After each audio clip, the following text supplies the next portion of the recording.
Hi hello welcome back to my channel. അപ്പോൾ ഇന്നും ഞാൻ വന്നിട്ടുള്ളത് നല്ല അടിപൊളി സിമ്പിളായിട്ട് നമുക്ക് ഉണ്ടാക്കാൻ വേണ്ടി പറ്റുന്ന നല്ല റെസിപ്പി ആയിട്ട് കേട്ടോ. അപ്പോൾ നമ്മൾ റൈസിൻ്റെ റെസിപ്പിയാണ്, നല്ല ചോറാണ് കേട്ടോ. ഇതുപോലെ ഒന്ന് ട്രൈ ചെയ്ത് നോക്കാം. നമുക്ക് കറികളൊന്നും ആവശ്യമില്ല, അത്രയ്ക്ക് നല്ല ടേസ്റ്റാണ്. അപ്പം നമുക്ക് വീട്ടിലോട്ട് പോവാം. ആദ്യം തന്നെ ഒരു മിക്സിയുടെ ജാറിലേക്ക് ഒരു 4 മീഡിയം സൈസുള്ള ടൊമാറ്റോ ഇതുപോലെ ഇട്ട് കൊടുക്കാം. എന്നിട്ട് അതിലേക്ക് നമുക്ക് എരിവിന് ആവശ്യമായിട്ടുള്ള പച്ചമുളക് ഇട്ട് കൊടുക്കുക. 2-3 പച്ചമുളക് ഇതുപോലെ ഇട്ട് കൊടുക്കുക.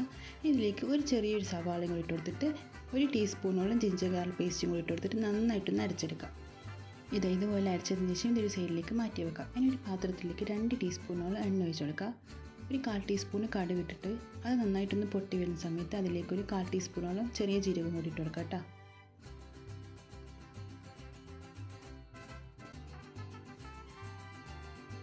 ഇനി ഇതിലേക്ക് നമ്മൾ നേരത്തെ അരച്ച് വെച്ചിട്ടുള്ളത് ഇതിലേക്ക് ഇട്ട് നന്നായിട്ടൊന്ന് മിക്സ് ചെയ്തെടുക്കുക. ഇനി നന്നായിട്ട് ഇത് മിക്സ് ചെയ്ത് കൊടുത്തതിന് ശേഷം ഇതിൻ്റെ കളറൊക്കെ മാറി എണ്ണ നന്നായിട്ട് തെളിഞ്ഞ് വരുന്ന സമയത്ത് നമുക്കിതിലേക്ക് പൊടികൾ ഇട്ട് കൊടുക്കാം.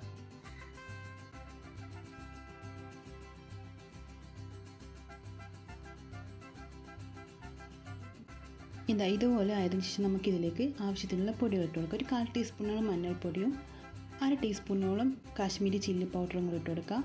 ഇത് നന്നായിട്ടൊന്ന് മിക്സ് ചെയ്തെടുക്കുക. ഇനി ഇതിലേക്ക് നമുക്ക് ആവശ്യത്തിനുള്ള ഉപ്പും കൂടി ഇട്ട് കൊടുക്കുക. ഇത് നന്നായിട്ടൊന്ന് മിക്സ് ചെയ്തെടുക്കുക.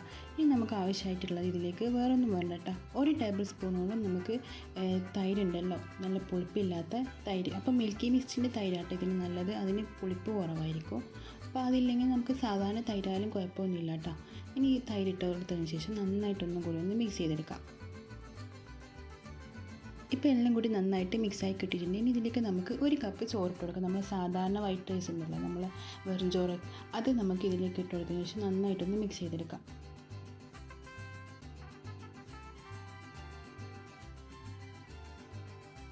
ഇനി ഇതിലേക്ക് നമുക്ക് കുറച്ച് കറിവേപ്പിലയും കൂടി ഇട്ട് കൊടുക്കാം.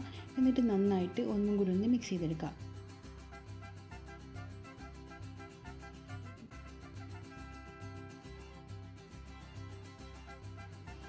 ഇപ്പം നമ്മൾ സിമ്പിളായിട്ട് നമുക്ക് ഉണ്ടാക്കാൻ വേണ്ടി പറ്റുന്ന ടേസ്റ്റ് ആയിട്ടുള്ള നമ്മൾ ടൊമാറ്റോ റൈസ് ഇവിടെ റെഡി ആയിട്ടുണ്ട്. അപ്പോൾ എല്ലാവരും ട്രൈ ചെയ്ത് നോക്കാം. ഇഷ്ടപ്പെട്ടെങ്കിൽ ലൈക്ക് ചെയ്യാനും സബ്സ്ക്രൈബ് ചെയ്യാനും ഷെയർ ചെയ്യാനും കമൻറ്റ് ചെയ്യാനൊന്നും മറക്കരുത് കേട്ടോ.